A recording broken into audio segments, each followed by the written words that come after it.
Hello and welcome to the Gemhawks YouTube channel. I hope you're having a beautiful day today. For the free tutorial here on YouTube today, I'd like to share with you my Harvest Spiral Pendant.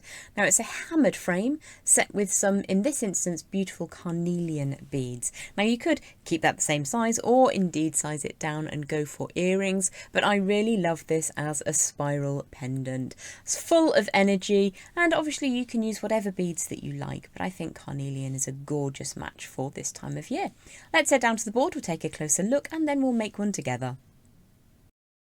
So this is the project in question, and to get a little bit of added glitter into this design, I have added some hammering to that spiral. So I'm just going to pop that up here on the little crescent moon, and then we're going to begin with our first piece of wire.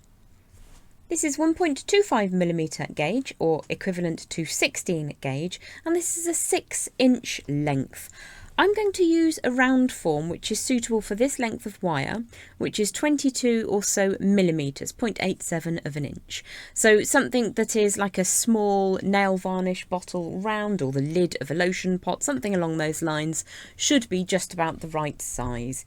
Now it is very, very cold here today in the UK, so I'm just going to make sure that I really do warm this wire through. It makes all the difference to your wire wrapping and any wire designs if you help yourself by getting your wire to cooperate. Also, if you make any minor boo-boos when you're creating the wrap, warming the wire first gives you a chance to save that piece of wire.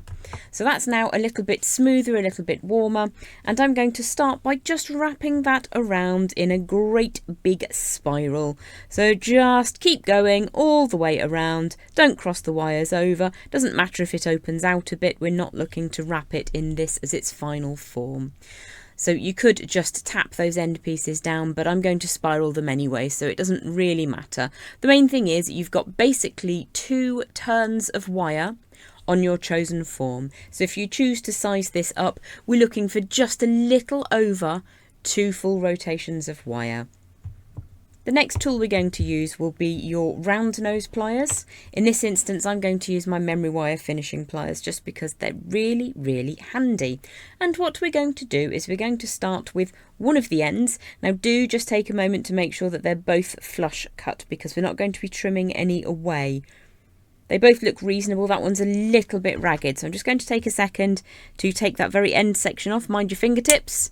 I just cover the end because I don't want to lose another camera. And we're going to start by turning one of these ends outwards in a tightly packed double spiral. Now you do need to have enough space in the middle of that spiral, so I'm going to use the 2mm pin on my memory wire finishing pliers. You could use your bail makers or you could use standard round nose pliers. What I tend to do when I'm going to create a closed up spiral is I don't create a full circuit of wire to begin with. I'll get about 2/3 or 3/4 of the way around, and then I'm going to push the tail of wire onto the cut end, and in that way you get a slightly more rounded central aperture. I'm just going to get that started and then I'll move over to my favourite flat pliers. Any chain nose pliers will do. I'm going to use my bent chain nose pliers. Now I don't want to take this out of true too much, so I'm just going to very carefully hold on to the lower piece of wire here and generate that double spiral up at the top. So when I say a double spiral at the top, I mean to say I want 2 rotations of wire from the cut end before it joins onto the rest of that circular form. Now that leaves us to bring back in our round pliers of choice, and what we're going to do here is to rotate inwards this time. So you can see that having that small gap in that spring is helpful. If you make it really, really tight, it's much more tricky to just grip hold of the end of that wire because you've got to be careful not to accidentally nick this piece. So this is going to be, to begin with, a single spiral going inwards to the middle of that circular form. So again, I'm just trying to support this design so that I don't lose the nice round shape. And I'm just going to bring that around again. I don't completely close up that circular form before I just push the end slightly and gently towards the rest of that wire. It's actually slightly less important that this is a complete circle on the lower part, but I am just going to close that up gently Just going to pinch that carefully, like so. Just realised my hand was in the way. Pinch that up so that it creates a closed up circular form. Now what we're going to do is just gently bring this towards the middle of the spiral. Now I've got this in opposition to my demonstration piece. If I just flip it over, you'll see how this is going to build up. Now if you do mark your wire, at the moment this is fairly clean, but if you do mark your wire, I'm going to show you how to both strengthen and facet, after a fashion, the surface of the wire. If you don't want to hammer this in any way, or you don't have access to a hammer and block, just take a little more care to make sure that you don't mark the surface of the wire. On this side, slightly less important because we'll be adding some smaller wire and some beads, which might just cover up any marks in the wire. However, if you want to leave this unhammered, just move carefully. And I'm just going to bring this slightly around, and then I'm going to start opening up gently and closing up at the same time. So I'm opening up the outer wire and closing up, let me put those pliers down. Closing up the inner wire and just trying to keep it in a relatively circular form. Now you can, due to the way that we created this shape, utilise your wooden form or your round form, whatever you're using, just to make sure that you keep that nice and rounded. So I'm just going to play with that for a second, and what I'm looking to create is a little channel down around about 1/3 to 1/2 of that form. So you can just take your time and you can imagine your bead of choice filling this channel. So we're going to be setting with a variety of channel setting, which is for beads. It's not a classic channel setting, but it is a form of channel setting. We're going to be popping some beads into the channel we're creating. So if you want slightly more beads, you can close this down, draw the top down, and in that way you've created a slightly longer channel.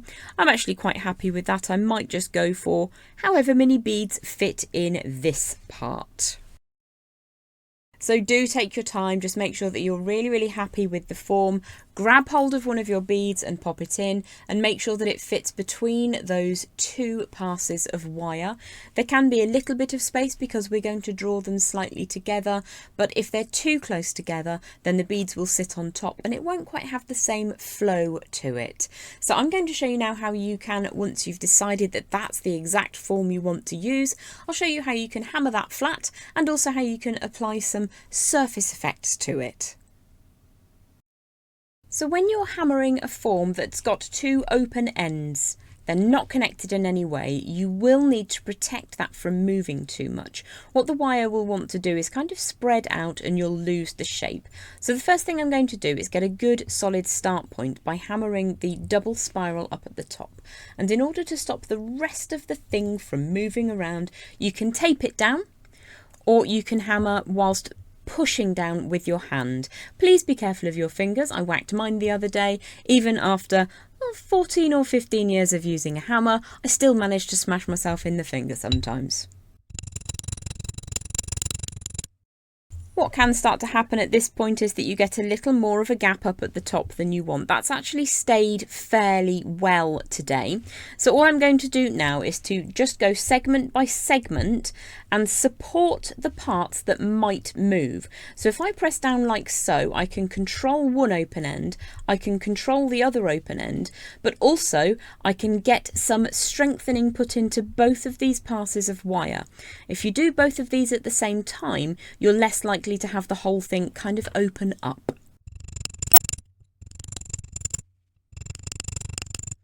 Now, if you do strike down unevenly, what might happen is that you lose a little bit of shape. It's always better to fix any slight misfires sooner rather than later.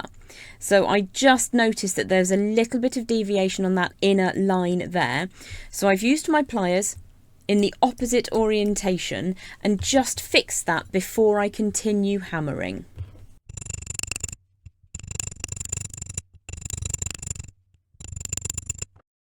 Can you see that the inner spiral is slightly spreading, and that's very usual for wire. I find it quite difficult to press down with the hammer in a completely flat strike, especially when I'm working on a camera directly above and I'm using the hammer over slightly to one side. So I'm going to take a few minutes just to make sure that that's all good and straight, that my beads fit in the channel, and I'll join you back in just a second. Only took a few seconds, but I'm quite happy with that. Now you can work with just a flattened form if you like, but if you're like me and you end up with a few tool marks in there, there's one here where I've scored with just a slight sliding catch of that hammer, and I can't really buff that out with the hammer. I could, if I wanted to, spend some time with grit going through that and getting that really lovely and smooth, which is obviously an option, and using a four-sided nail buffer will get you most of the way anyway. But as an alternative to that, I'm going to show you how you can add some faceting technique to this. It's not technically faceting because we're not using a graver. What we're going to do is go for like a copper pot style finish. So I'm going to switch over on my chasing hammer to the ball side, and I'm just going to start again supporting the framework.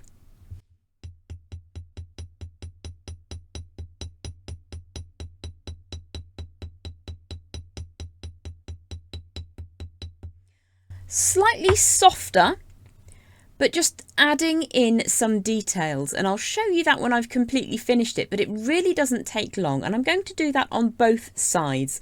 Now what you will find is if you go a little bit too heavy when you're adding this finish to the second side, it softens the finish on the first side because you're compressing it down onto your block. So just go nice and steady, nice and gentle, and you'll end up with a really dreamy finish which will very neatly hide any hammer marks. So I've added little strikes with the ball side of my hammer all over the surface of that piece, and I thought just for a change I'd leave the back completely flat. So what the net effect of hammering this flat and then giving it some texture on the rear side, you've kind of double compressed it, so there's very little in the way of tool marking on the other side anyway. So that's worked out really well for me, to be honest. We're going to move on to the next step now and add some of those gorgeous faceted carnelians. So here we have that copper pot effect finish frame. It's quite pleasant as it is, but we're going to make it really sturdy by tying everything together. Now my tying together wire today is 0.4 millimeters, equivalent to 26 gauge, and I have a 12-inch to 15-inch length to begin with. We're going to start by taking around about an inch over the top of the frame towards the middle, so short end into the middle. And what we're going to do is start just a little away from that double spiral in the centre. What I want to do is to wrap around at least 4 times, but preferably more. So I'm going to use my pliers to help me just get really tight in there. That's going to be a 5th wrap, which I think is going to be sufficient. So let's give that a nice tidy up. Flip to the rear side. Now the reason we're starting with the cut end towards the spiral is so that we can cut this away. Just on the back of the design, let's pinch that last little wire down against the frame, flip it back to the front view, and then I'm going to scoot this all the way down as close as I can get it to that cut end. So if you see any deviations in the distance between those two parts of the frame, you can still modify that just slightly. Now the reason for having the cut end against the cut end is they are the most vulnerable parts, and if we can snuggle them up together, then it's just kind of one point. So ensuring that the cut ends of the wires are smooth against the frame is really important. So we're going to bring in our first bead, but I've just noticed that that's a little wider than I want it to be, so giving that a tiny pull to make it sit where I want it to at this stage is still feasible. So I'm going to bring in one of my beads. Now I'm working with a 4mm faceted carnelian, and as ever, finding the hole is a challenge for me. I think I need varifocals. Let's sit that bead down into the channel. Now you can see that there's a tiny bit more of a gap than I wanted, so I'm just going to allow the wire to help me bring that together. Just going to support that for a second whilst I make sure that that little spiral of wire where we started is as neat as possible. Once I'm happy with that, I'm going to pinch the bead. My finer wire has gone from the top of the inner spiral to the top of the outer spiral. Now what we're going to do is to wrap 5 times around that outer spiral framework. This is also another reason for working in this direction, is because we have this easy access point. So I've got 5 wraps. I'm going to compress them together, diagonally compressing. Let me just make sure that that's perfectly visible. Having the sparkly facet work on the frame is really helpful, but it just throws the light a little bit chaotically.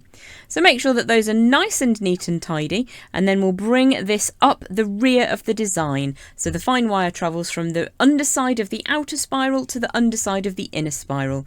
Now I'm just going to push that up and through, and I'm not over handling this finer wire. Pull that all the way through. Now we're going to wrap 5 times around the inner spiral now. Handling that wire as little as possible because it's a finer gauge wire and they can become a little brittle if they are overheated. So as I mentioned earlier, it's very chilly today. That's 3 wraps, that's 4 wraps. If you do have hot hand syndrome, then you can just push that through and then very gently, don't use the sharp edges of your pliers, but you can use the outside of the pliers to draw that first bit through. And in that way, you handle the wire slightly less. That's the end of the wire hitting the camera array. So once you have got those 5 wraps on the inner spiral arm, I'm going to give that a little delicate squish.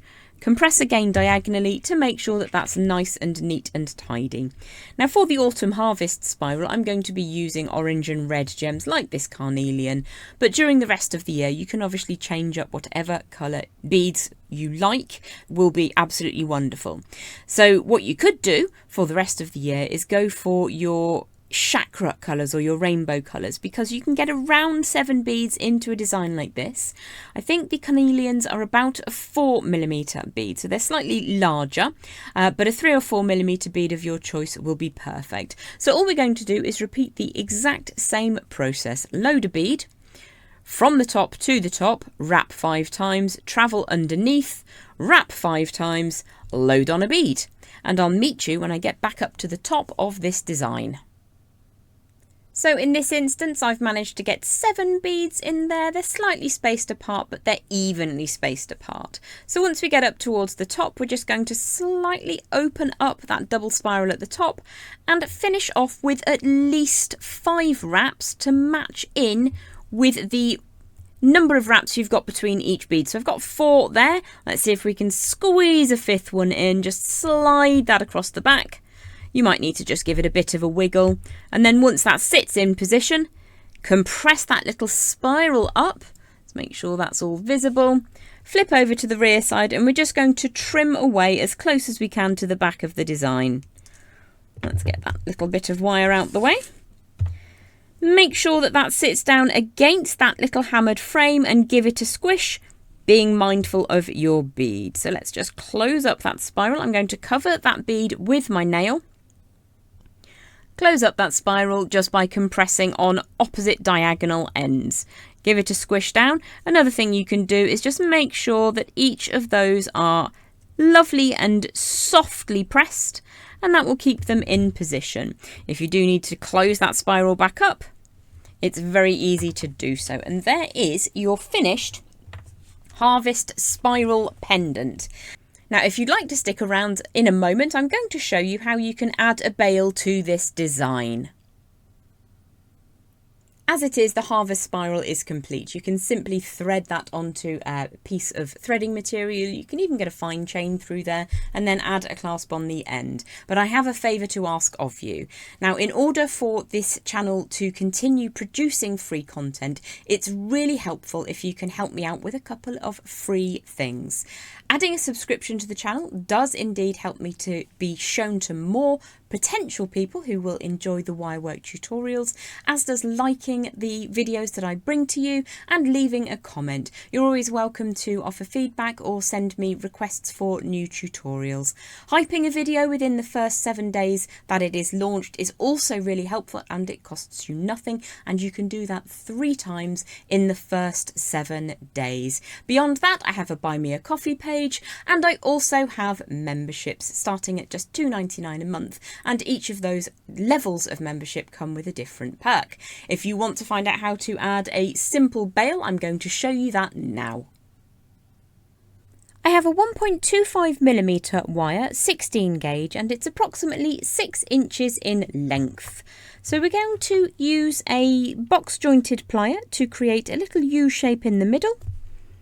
Doesn't have to be exactly in the middle, but approximately in the middle, and that gap is around about 5 to 6 millimeters. I'm going to grab my bail making pliers, and on one side I'm going to make a size 3 loop. Does help if you warm your wire through first. Draw that wire all the way around. What you'll notice is that the wire is passing over the top on this side.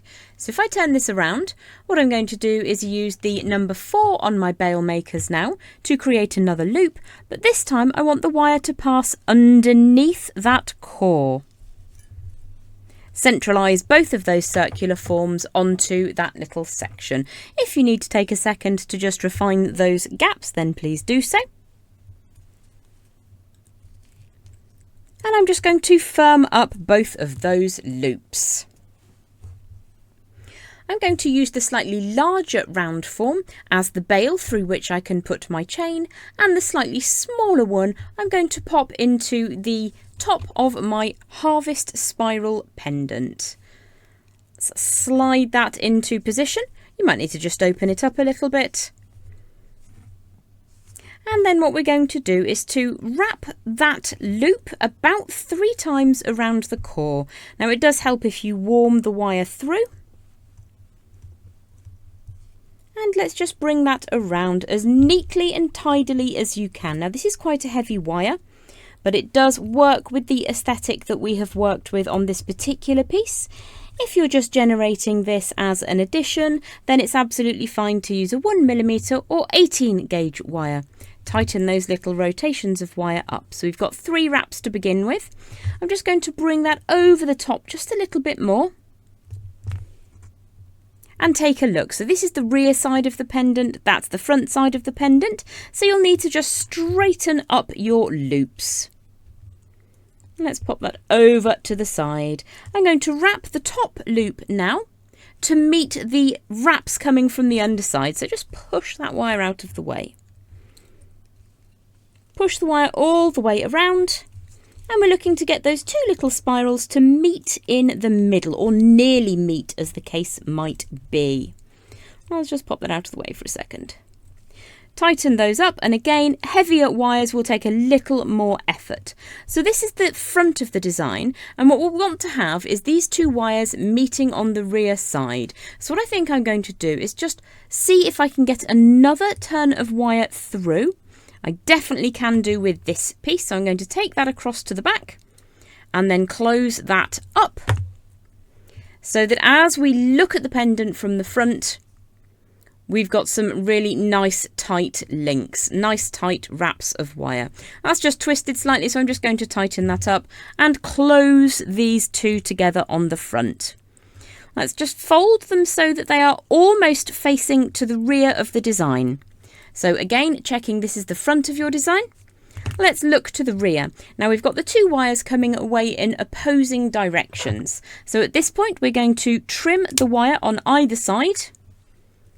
And I've got a couple of millimeters on either end. And what we're going to do is to fold those 2 end sections into the middle bit so that this meets on the rear side of the design. Take your time. And then just fold those ends over by pressing in with some fine tipped chain nose pliers. You can take a lot longer than I have today, but then you have your seamless add-on bail.